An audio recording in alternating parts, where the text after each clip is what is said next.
आघाड्यांकडून या मतदारसंघात जो विकास निधी कोट्यवधी रुपयांचा आणला त्याचे दावे केले जाणार असतानाच नगरपालिकेवर मोर्चा काढण्याचा निर्णय आजच्या बैठकीमध्ये झालेला आहे। काय यामागचं कारण काय नक्की? सगळ्यात महत्त्वाचं जे दावा करतायत कोट्यवधीचा निधी आणला, ते कोट्यवधीचा निधी कुणाची घरं बंगले कुणाचं काय त्या ठिकाणी बांधण्यात गेला का, किंवा त्या ठिकाणी तो तिसऱ्याच मार्गाला गेलाय का, असा देखील त्या ठिकाणी एक SIT नेमून त्या ठिकाणी चौकशी देखील व्हावी।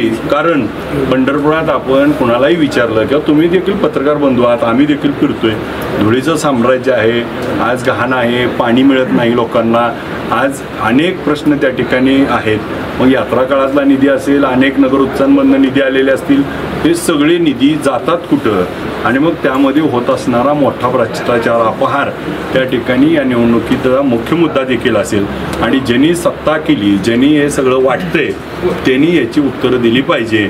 आणि मग पंढरपूर वासियांना त्या ठिकाणी जे आवश्यक असणाऱ्या सोयीसुविधा ज्या बेसिक आहेत त्या देखील मिळत नसल्यामुळं पंढरपुरामध्ये खूप मोठा रोष आहे आणि पंढरपूरचे नागरिक परिवर्तन